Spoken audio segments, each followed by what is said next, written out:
Happy New Year, everyone! Hi, it's me, Yana. I wish you all well this New Year. Tara, samahan niyo ako ngayong araw na to. And for today's ganap nga ay eto, magkasama na naman kami ng aking kaibigan. And yes, hindi na naman kami makapag-decide kung saan kami pupunta. Kaya naman, nagkaroon kami ng deal. Kung sino manalo ay siyang masusunod. At dahil isang bagsakan lang ay ano ba yan?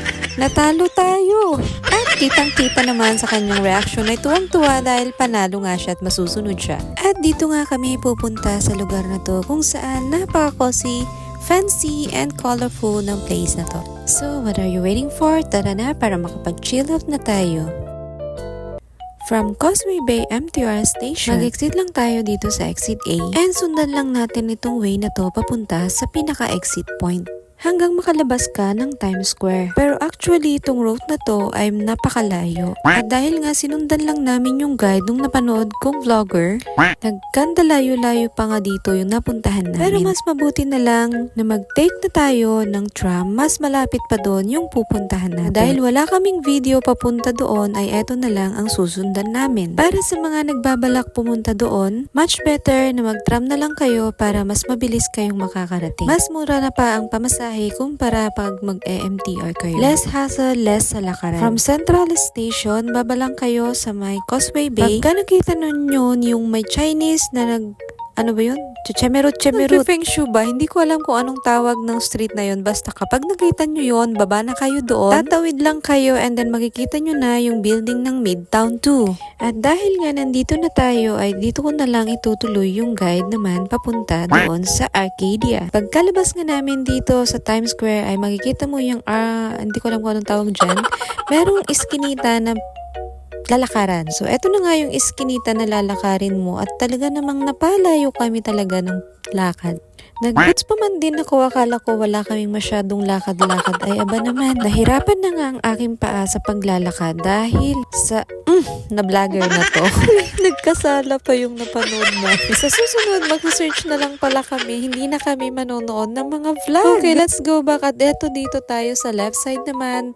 Tuntunin nyo sa pinakadulo na part na yan at doon na nga natin makikita ang building ng Midtown 2. Habang naglalakad nga kami ay napansin ko marami din palang kainan dito. So marami kang magiging choice na pupuntahan at kung gusto mong sumubok ng ibang mga local foods. Bali, dalawa nga pala ang entrance ng Midtown Building. Doon tayo sa pinakadulo o pangalawa pagka manggagaling ka dito. At narating na nga natin ang ating destinasyon. Huy, napagod tayo ng bongga. At dahil nga hindi na-play ng videographer ko ang video, ay inulit pa namin yung video. Pagka narating na ang building na to, ay tumakbo ka at habulin ng elevator dahil hindi na yan bababa. Charot lang. Pindutin lamang ang 30th floor at doon ka na niya dadalhin. Pagkalabas mo sa elevator na to, ay siguradong gutom ka na. Sa layo ba naman ng nilakad mo, ewan ko na lang talaga. And finally, narating na nga namin ang Arcadia. Bungad pa nga lang ay talagang mapapawaw ka na sa mga decorations. Mafe-feel mo talagang rich kid ka dito. Diba? Kahit pa minsan-minsan hindi ka magiging hampas lupa. Yung feel mo pag naglakad ka sa gitna ay para kang ikakasal. Parang reception ng kasalan yata ang napuntahan namin. But anyways, kidding aside, napakaganda talaga ng lugar na to. Di mo mai-imagine na kaya mo palang pumunta sa ganitong places. Cause my attention, napaka-cozy ng upuan na to. Sa view pa lang at mga decorations ay talaga namang panalo ka na rito. At bago nga kami maghanap ng aming upuan ay talaga namang linibot muna namin ito. Kaya naman sama-sama nating i-feel ang napaka-cozy na view. The less they go, they expand and shrink. Memories blur faster than you think. One moment forever, the next just a blink. And this elastic time we sink or swim.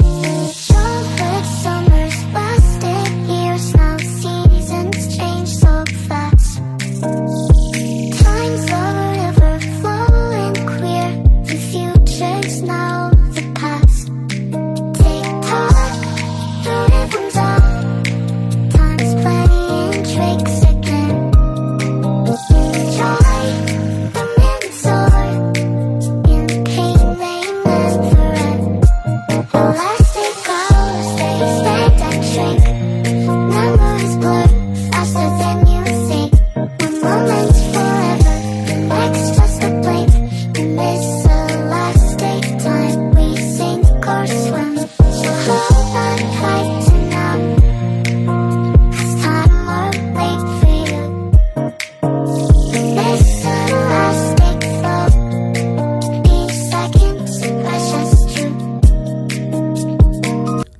Kadating mo pa nga lang ay meron na silang ibibigay na complimentary snacks and water. Habang nag-iisip ka kung anong o-orderin mo. So, bali nag-order lang kami ng isang drinks kami at isang tea set. And this one is the Smiley, consists of matcha and pistachio. And the other one is the Berry Symphony. At ang aming snack ay isang tea set na crispy stick chicken fries at saka french fries. Sulit naman ang aming binayad at sulit naman ng food. And this is your sign para i-treat ang yung self at tawagin na si Bestie para may kahati. And that's all for our today's Kanaf. Thank you for watching!